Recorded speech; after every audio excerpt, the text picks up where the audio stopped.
ខាំងបង្អួតប៉េងប៉ោះឈើរីជាពូជប៉េងប៉ោះងាយស្រួលដាំដុះនិងមានតម្លៃល្អលើទីផ្សារ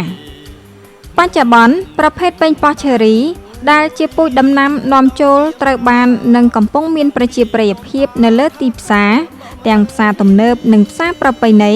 ខណៈដែលតម្លៃក៏ទទួលបានគួរសមដោយសារទំនោរ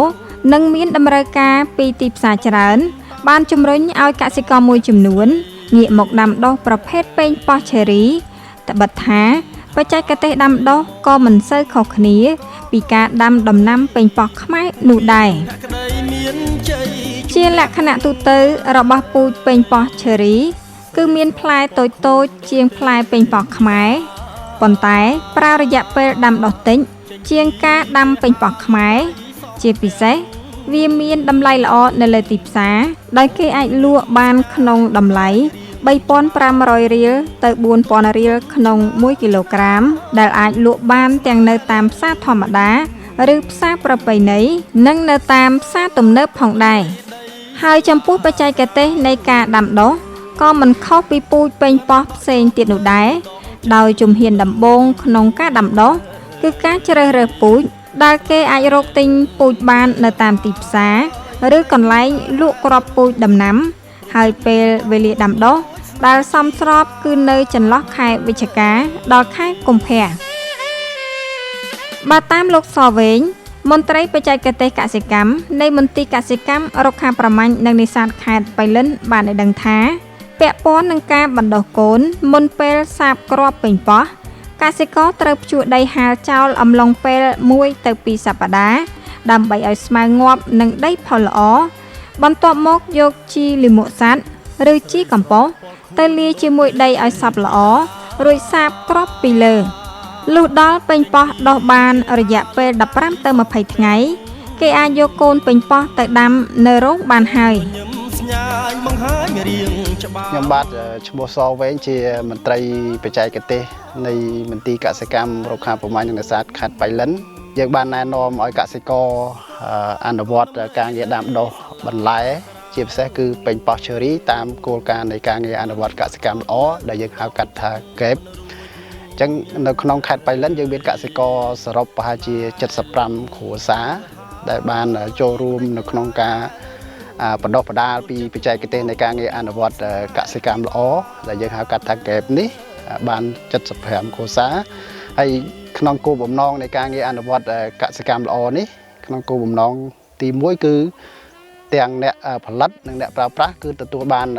ការងារផលិតអាហារឬក៏កសិផលដែលមានសុវត្ថិភាពបាទហើយនឹងយើងនៅក្នុងការឆ្ពោះទៅ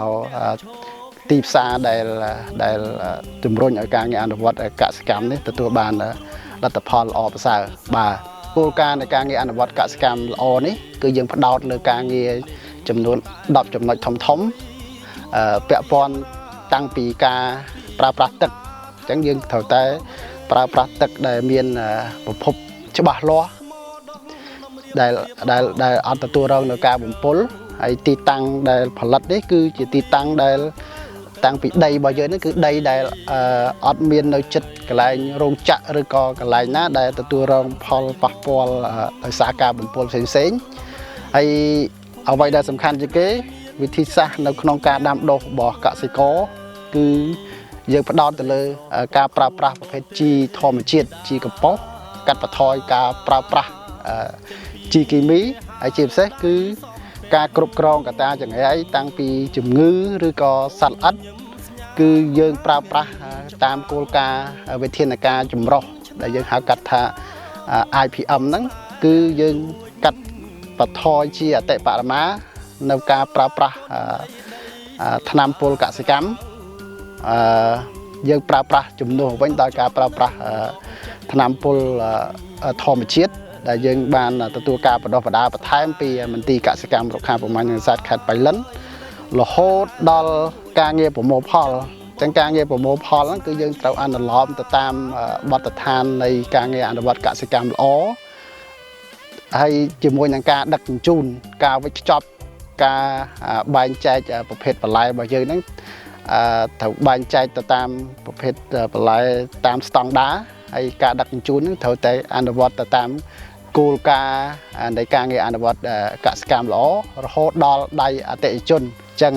នេះហើយគឺជាសមិទ្ធផលធំនៃការងារអនុវត្តកសិកម្មល្អនៅក្នុងខេត្តបៃលិនចំណែកឯអ្នកមីងផុនច័ន្ទរីប្រជាកសិករដាំដំណាំប៉េងប៉ោះឈើរីបានថ្លែងអំណរគុណដល់ថ្នាក់ដឹកនាំខេត្តនិងមន្ត្រីជំនាញ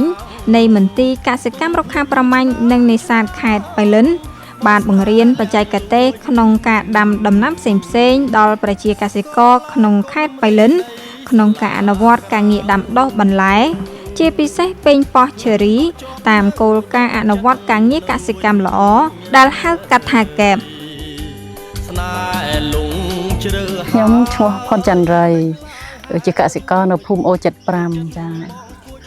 ស្រុកសាឡាក្រៅខេត្តបៃលិនសប្តាហ៍ថ្ងៃនាងខ្ញុំដាំដំណាំដូចជាប៉េងប៉ោះឈើរី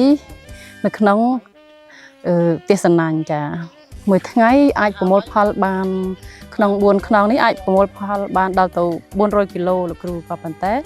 ចាញ់បានតែ300គីឡូអីអាចបានសូមថ្លែងអំណរគុណចាដល់ថ្នាក់ដឹកនាំខេត្តដែលបានជួយបណ្ដុះបណ្ដាលកសិករដូចជានាងខ្ញុំ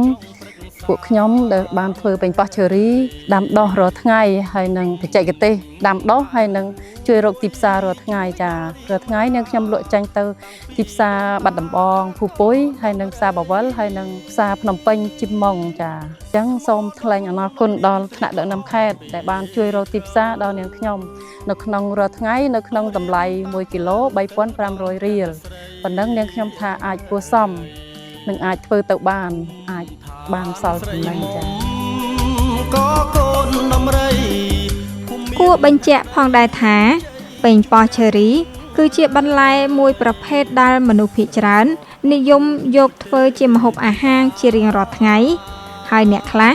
ជ្រើសយកប៉េងប៉ោះពណ៌ក្រហមឬហៅថាទុំរីឯអ្នកខ្លះទៀតជ្រើសយកប៉េងប៉ោះពណ៌បៃតងឬហៅថាប៉េងប៉ោះខ្ចីមកទទួលទានភ្លុនឆ្នាំបងស្នេហ៍លៀងលួចកូលាបកូនដំរីដីសាឡា